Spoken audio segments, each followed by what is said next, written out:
Hello bachcho, let's read this question. The question says the molar heat capacity of water at constant pressure P is 75 joule per Kelvin per mole.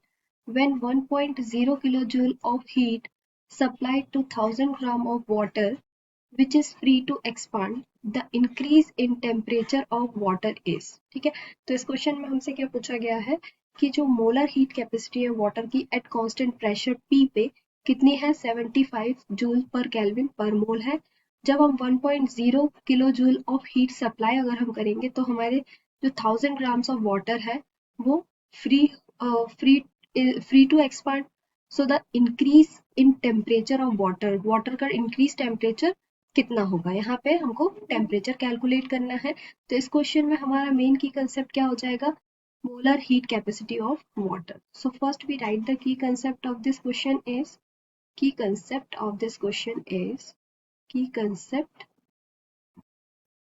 molar heat capacity of water. Molar heat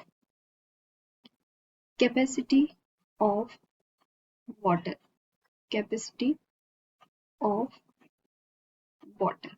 ठीक है, तो temperature इसको calculate करने के लिए हमारा जो equation है, अब हम सबसे पहले इक्वेशन देख लेते हैं क्या है, M C P del T equals to Q. ठीक है, तो यहाँ पे m किसको रिप्रेजेंट करेगा, मोल।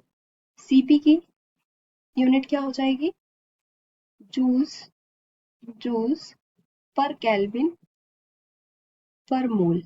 ठीक है, और टेम्परेचर की यूनिट क्या होगी, केल्विन। अगर हम इसको कैंसिल करें, केल्विन से केल्विन क्रॉस हो जाएगा, मोल से मोल कैंसिल हो जाएगा, तो हमारे यहाँ पे क्या यूनिट आई, जूल। ठीक है, तो हमको यहाँ कैलकुलेट क्या करना है, डेल टी कैलकुलेट करना है, और जो हीट होती है Q, ये क्या है, heat. Q represent the heat, और इसकी वैल्यू क्या होगी, 1 इंटू 1000। ठीक है, तो हमको पता है कि 1 किलो जूल में 1 kilo joule 1 kilo joule is equals to 1000 joule. तो हम यहाँ लिख सकते हैं 1 kilo joule is equals to 1000 joules. तो यहाँ पे अगर हम कैलकुलेट करें मोल्स की वैल्यू तो क्या होगा, moles is equals to weight upon molecular wait.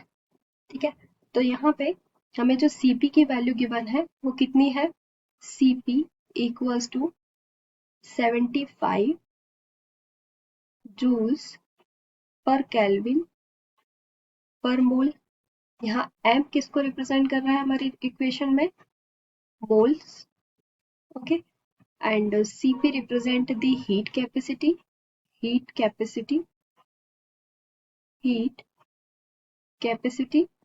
and T represent the temperature and Q represents the energy। ठीक है, तो यहाँ पे हमारा जो मोल का मोल क्या होता है, वेट अपॉन मॉलिक्यूलर वेट।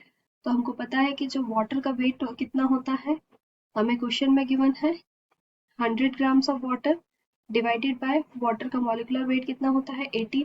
तो यहाँ हमारा मोल का वैल्यू क्या आ गई, 5.55 मोल्स। ठीक है, ये हमने मोल्स की वैल्यू कैलकुलेट करी। अब हमें डेल टी की वैल्यू कैलकुलेट करना है, डेल टी। तो हमारी इक्वेशन क्या हो जाएगी, Q upon M C P. तो Q की वैल्यू कितनी है हमारे पास में, 1000 डिवाइडेड बाय m की वैल्यू हमने कैलकुलेट करी, m 5.55 इंटू Cp की वैल्यू कितनी है, 75 है। तो डेल टी की वैल्यू हम कैलकुलेट करेंगे तो कितनी आ जाएगी, 2.402 Kelvin।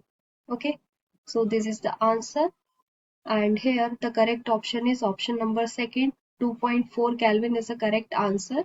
So answer second, 32.4 Kelvin is correct. Okay. Hope you understood it well. Best of luck.